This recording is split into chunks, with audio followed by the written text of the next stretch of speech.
Thank you for purchasing a Hanover lift system. This video will show a step-by-step installation of this durable overhead door lift mechanism in a standard application. Begin the installation by measuring the opening, its height, width, headroom, and side room. Make sure your backing is in the correct location and that there is sufficient room for the tracks. Measure the length of the door sections. The door sections should measure 1/2 to 1 inch more than the opening width. Check the opening for squareness. The jambs must be plumb, the lintel horizontally level, and the floor level. To assemble each panel section, lay 2 individual panels across 2 sawhorses with the exterior side down. Place protective material between the door face and the sawhorses. Clamp the 2 individual panels together firmly and pull a bead of sealant along the end edge of the panel.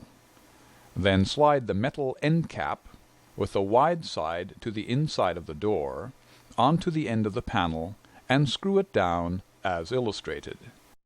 Assemble all sections in the same manner.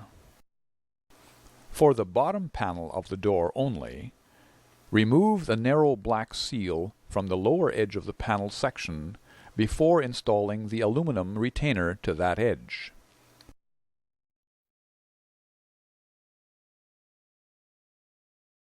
Then slide the weather strip into the retainer channels. Now attach the cable brackets to the bottom section as shown. Assemble the roller brackets to the lift brackets.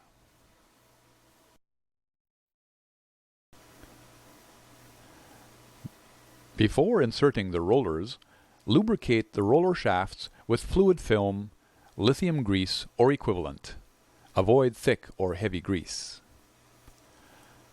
Identify, position, and fasten number 4 hinges to the top of the bottom section through the pre-punched end caps. Note, the identifying number is stamped on the appropriate hinge. Now, insert the rollers. Repeat the above for each of the panels except the top panel. Panels will be identified as follows: bottom panel, first panel, second from the bottom, second panel, and so on. The top panel will be referred to simply as the top panel. Attach the end hinges as follows: number 4 hinge to the top of the bottom section, number 6 to the top of the second, number 8 to the top of the third, top roller bracket to the top of top panel. Keep in mind that if you have been supplied with trusses, that these should also be attached while the panels are on the sawhorses. Trusses should be applied according to a separate schedule. Assemble the top roller bracket to the adjustable roller sleeve as shown. Do not torque the bolts at this time, as they will need to be adjusted at a later stage.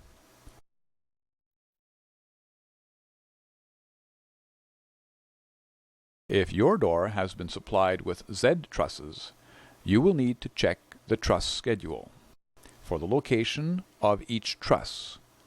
If using trusses, note the procedure illustrated here.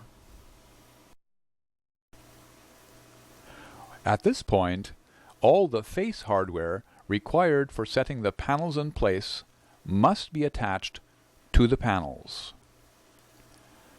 Now, begin the installation of the track assembly.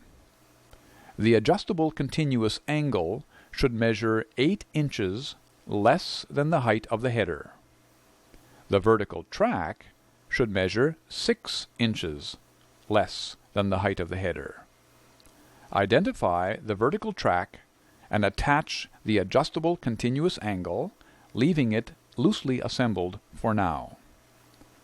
Do not attach the assembly to the wall at this point. The bottom and second sections must be in place before attaching the track assembly. Note: if being mounted to steel jambs, the track assembly angle must be inverted, and the door should overlap 1 inch on either side. Lift the second section into place on top of the bottom section. Make sure that all the rollers are inserted. Pin the panel to the jamb using nails or a clamping device that can be easily removed after the vertical tracks are fastened into place. Set the panel section in the center of the opening. Shim the panel to ensure that it is level. Extend the shims under the track so that track and door are both on the shim. Attach the adjustable continuous angle and track assembly loosely to its proper location on the backing. To get the adjustable continuous angle and track assembly into its proper location, manipulate the track over the rollers. Having done that, the adjustable angle can now be fastened through the backing into the jamb. Precise adjustments can be made when all the panels are in place. Stack in place the rest of the sections in the proper order. A block and tackle or other lifting device will be required to lift the remaining sections. This can be done by securing a block and tackle 2 or more feet above each track. Where headroom is not available, you may be forced to do this with less room. In this case, attach your lifting device as close to the ceiling as possible. Note: the roller shafts are suitable points for lifting the panels. Connect panels by attaching the hinges and intermediate hinges, ensuring that the panels are stacked evenly and snugly to each other. The panels must be level and even at the ends. At this point, adjust the vertical tracks.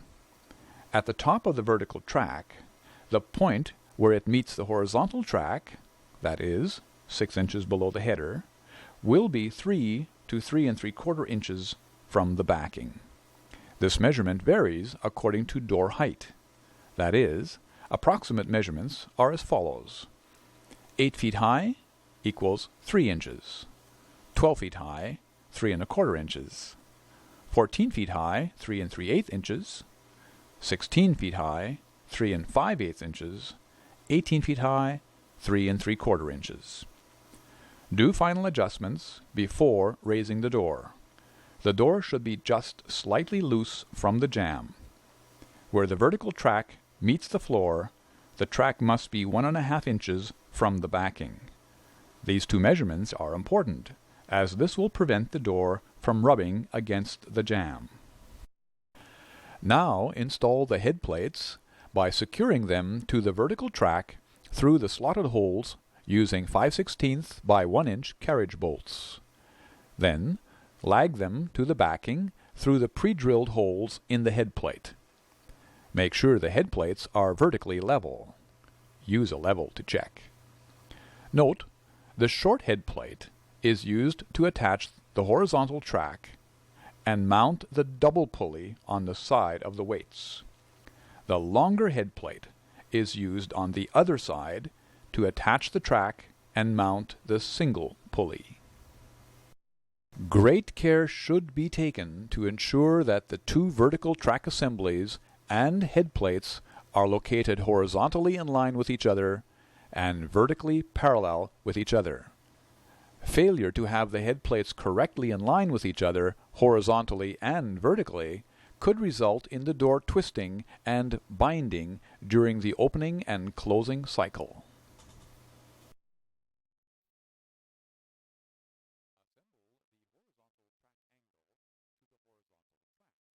Proceed with the installation of the horizontal tracks.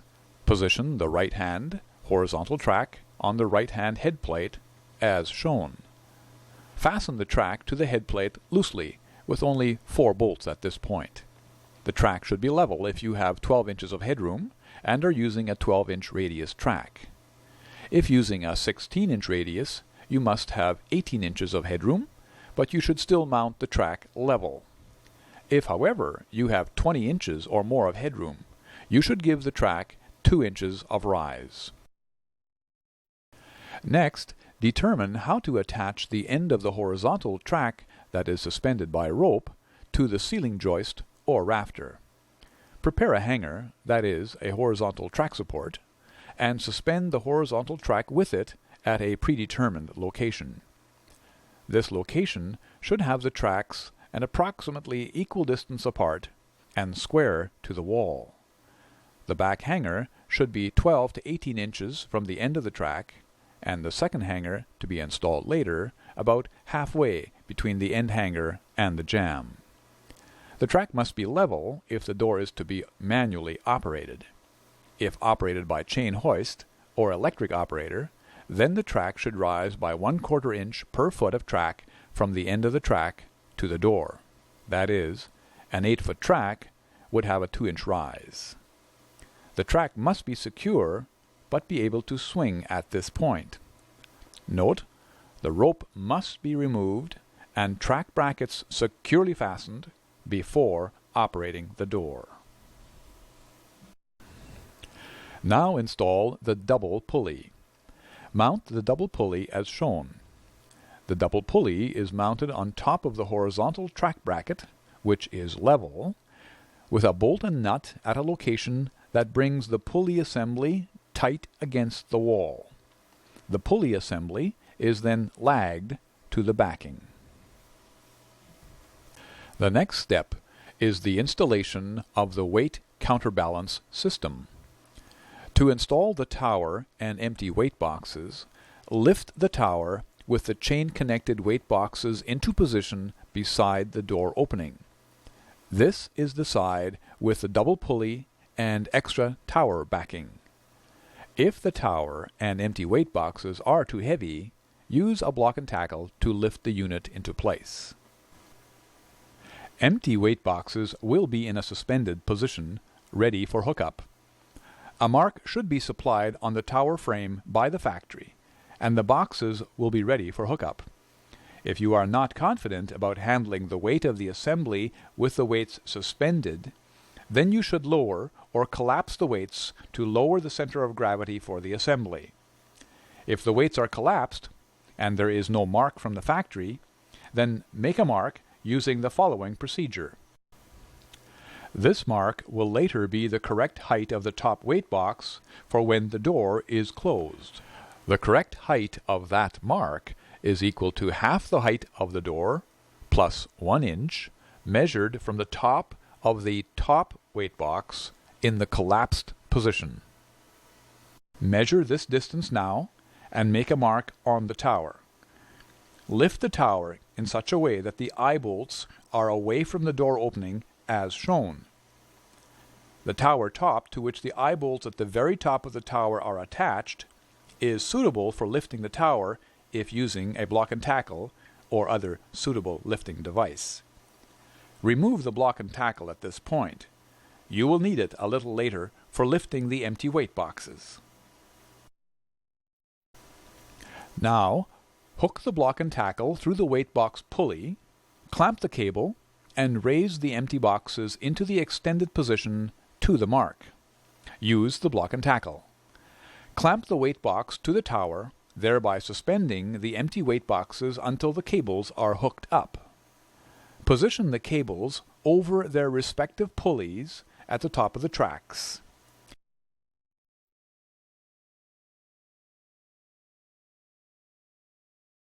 Using cable clamps, fasten the cables snugly to the eye bolts at the top of the tower. The long cable stays closest to the wall. At this point, the top of the top empty weight box should be at the correct height. It is important for the proper weight adjustment in each weight box. If necessary, refer back for directions.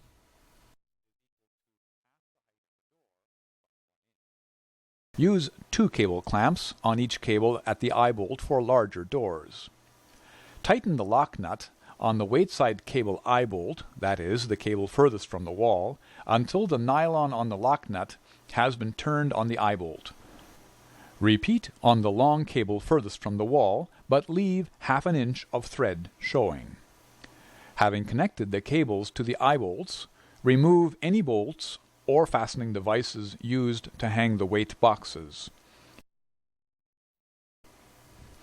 If the weight boxes are collapsed, not suspended, fasten them in the suspended position as described earlier. This is easiest to do before lifting the tower into its vertical position.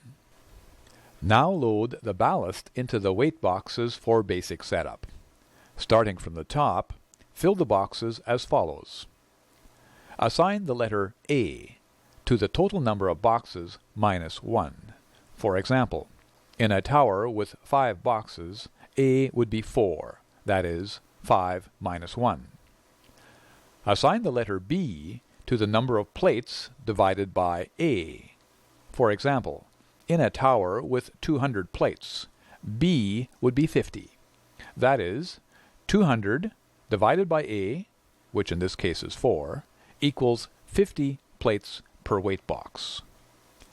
Now place 3/4 of a B amount of plates, say 38, in the top weight box, leaving the remaining 1/4 of a B amount to be placed in the bottom box later.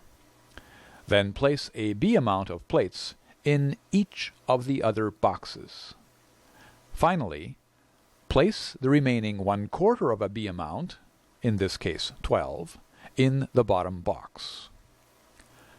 Note, if the door has windows, 1 plate per window must be removed from the total number of plates before dividing the amount by A to calculate B. These plates must then be added to the weight box corresponding to the panel with the windows, normally the second from the top. If one section is vertical when the door is open, call the factory for instructions. Having filled the weight boxes, open the door carefully.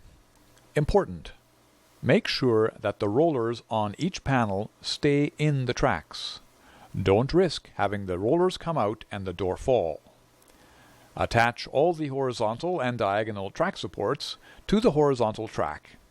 Space the center support evenly between the wall and the end support. Now adjust the supports at the ends of the track so as to create an even space between each track and the door panels. Attach the supports to the ceiling. In order for the door to function properly, it is critical to adjust the weight of each panel with the corresponding weight box by applying the following procedure. First, find the timing mark at the first bolt nearest the header, holding the horizontal track support to the horizontal track at the point where that track begins to curve downward. Now lower the door from the open position until the bottom roller is approximately 12 inches below the header to determine whether there are enough weights in the top weight box to balance the door.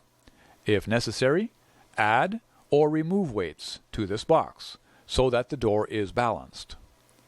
Next, pull the door down further until the roller between the first and second panel is at the timing mark, and the chain suspending the weights of the second weight box is fully extended with the spring already under tension. Note, as the second roller begins to move past the timing mark down along the curve of the track, the spring of the first weight box must be under tension. The chain may have to be adjusted accordingly by removing the bolt and shortening or lengthening the chain as needed.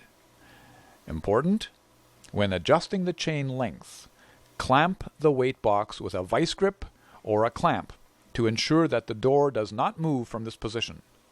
Failure to secure the door may cause injury to the installers or damage to the system as the door falls without its counterweights. Do not cut the chain until the correct link is determined. When the correct link is selected, the door will travel smoothly through the curve both in opening and in closing. Now add or remove weights to the second box to ensure that the door is balanced. The correct balance should see the door have a tendency to creep upward. Repeat the adjustments and balance as each roller reaches the timing mark. Run the door several times, checking that all the adjustments are correct and all the bolts and nuts are secure. If you find that the panels are no longer level, you can adjust them with the eye bolts. Adjust the panels with the door open and the weights down. At this point, lubricate the inside corner angles of the weight tower with an approved lubricant. Now attach the weight box covers starting at the bottom. If the door is operated manually or by a chain hoist, it will require bumpers to bring the door to a stop. Electrically operated doors are controlled by the operator and do not require bumpers. Bumpers are installed after final operational adjustments to the door have been made. The Hanover lift system will provide years of trouble-free operation when installed correctly. Should you have any questions, please phone Hanover Lift Systems, a division of Hanover Door Systems, at 1-800-667-3667.